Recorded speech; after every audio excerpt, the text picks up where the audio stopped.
Hello दोस्तों, welcome and welcome back to YouTube channel. उम्मीद करती हूँ आप सभी बड़े ही अच्छे होंगे महादेव की कृपा से। तो सबसे पहले वीडियो स्टार्ट करने से पहले हम ले लेते हैं श्री शिवाय नमस्तुभ्यम का जाप और हर हर महादेव।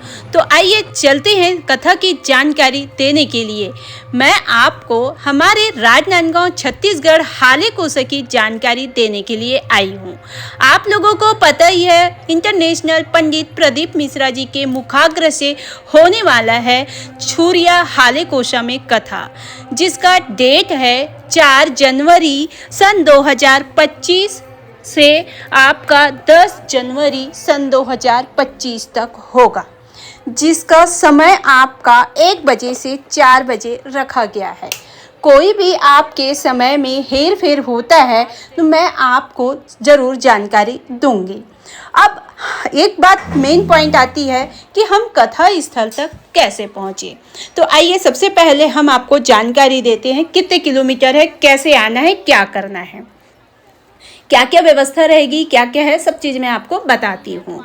अगर आप ट्रेन से आ रहे हैं, शायद महाराष्ट्र से या फिर कोलकाता बंगाल से, कहीं से भी आप आ रहे हैं, तो आप उतरेंगे राजनांदगांव स्टेशन या फिर डोंगरगढ़ स्टेशन। आप वहाँ से उतरेंगे, राजनांदगांव में उतरेंगे स्टेशन पे, तो आपको कम से कम में 48-47 किलोमीटर पड़ेगा आपका हाले कोसा। तो आप हाईवे 50 नेशनल 50 है ना, नेशनल 53 रोड से जाएंगे तो आपको छुरिया में उतरना पड़ेगा। फिर छुरिया से आपको 10 से 12 किलोमीटर की दूरी में हाले कोसा मिल जाएगा, कथा पंडाल आपको मिल जाएगा। हमारा जो बस चलता है आपका पुणे से to Raipur, Pune to Mumbai to Raipur, ऐसा चलता है नेशनल 53 रोड पे। तो आप छत्तीसगढ़ पे छुरिया बोलेंगे, जिसको बंजारी छुरिया भी कहा जाता है, जो देवरी के पास, देवरी हमारा महाराष्ट्र बॉर्डर पड़ता है, उसके बाद आपका छुरिया आता है। उस छुरिया में आप उतरेंगे।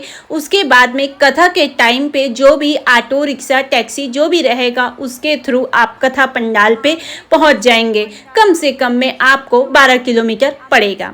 और अगर आप ट्रेन से आए हैं तो ट्रेन से आप स्टेशन से उतर के बस पकड़ के जाएंगे। राजनांदगांव से आपको गोंदिया वाली बस पकड़नी है, नागपुर वाली बस पकड़नी है, या फिर आपको और भी मिलेगा जो छुरिया जाती है, डोंगरगांव जाती है, वो वाली बस में आप बैठेंगे और आपको छुरिया के लिए टिकट लेना है।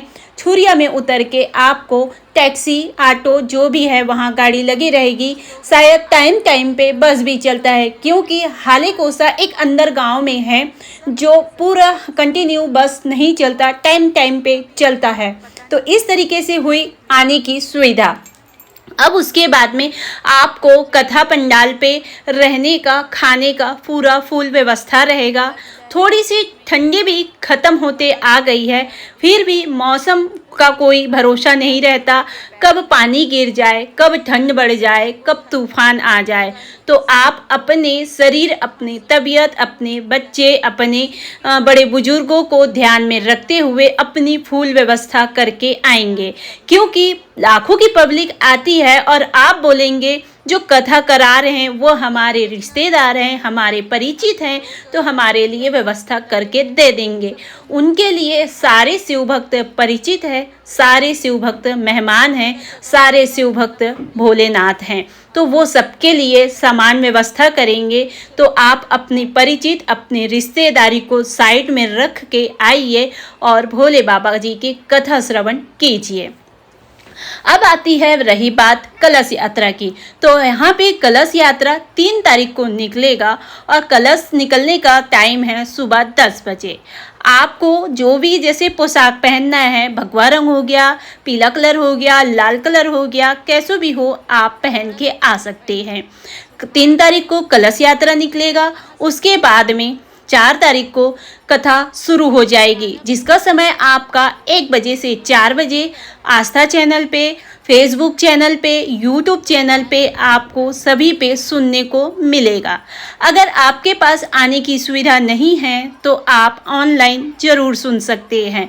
और ये हमारे छत्तीसगढ़ पे 2025 का पहला कथा है। इससे पहले आपका लास्ट कथा 2024 का लास्ट कथा रायपुर सेजबहार छत्तीसगढ़ में चल रहा है, जो हमारे छत्तीसगढ़ का रायपुर कैपिटल माना जाता है। और आपका पहला 2025 का राजनांदगांव जिला छत्तीसगढ़ हालेकोसा में होने जा रहा है, जो दिनेश साहू जी जो 2019 में एक बार गुरुदेव के मुखाग्र से और हो चुका है। 2019 में सबसे पहले हुआ था गुरुदेव जी का, और उसी समय से उनका परिचित हो गया है। आज इतने परिचित हो गए हैं कि एक शिव भक्त के साइड में दायां हाथ माना जाता है गुरुजी को, गुरुजी के। तो इस तरीके से है उनकी परिचित, और आज उनका भी कथा उनके यहाँ होने वाला है। हालेकोसा की कथा 2024 के मार्च में होने वाला था, जो कैंसल हो चुकी थी, क्योंकि उस टाइम गुरुदेव जी को होला अष्टक के टाइम चोट लगी थी। चोट लगने के बाद में कई सारे कथाएं कैंसल हुई थी, जैसे हमारे छत्तीसगढ़ के मुंगेली का भी कैंसल हुआ था, बिलासपुर का भी कैंसल हुआ था, उसी प्रकार और हालेकोसा का भी कैंसल हुआ था, जो कैंसल में अब ये स्थगित हो चुका है। आपका 90% पंडाल तैयार हो चुका है। आप जल्दी से जाइए और आगे में अपने लिए जगह ले लीजिए। तो इस तरीके से है जानकारी। कुछ भी आपको और क्वेश्चन लगता है तो कमेंट्स करके पूछ सकते हैं। मेरे को इतना ही जानकारी था, कुछ गलत लगा होगा उसके लिए माफ़ करना। जितना मेरे को जानकारी थी, कैसे पहुंचना है, क्या करना है, सारा कुछ दी हुई हूँ। तो चलते हैं अगले दिन की कथा, अगले दिन की जानकारी देने के लिए। तब तक के लिए आप सभी का श्री शिवाय नमस्तुभ्यम, हर हर महादेव। सबको शेयर कीजिए वीडियो को, ताकि कथा पंडाल तक पहुंच सके और सबके जीवन में खुशियां आ सके। दया धर्म विश्वास बनाए रखें, क्योंकि गुरुदेव जी वही सिखाते हैं। हर हर महादेव।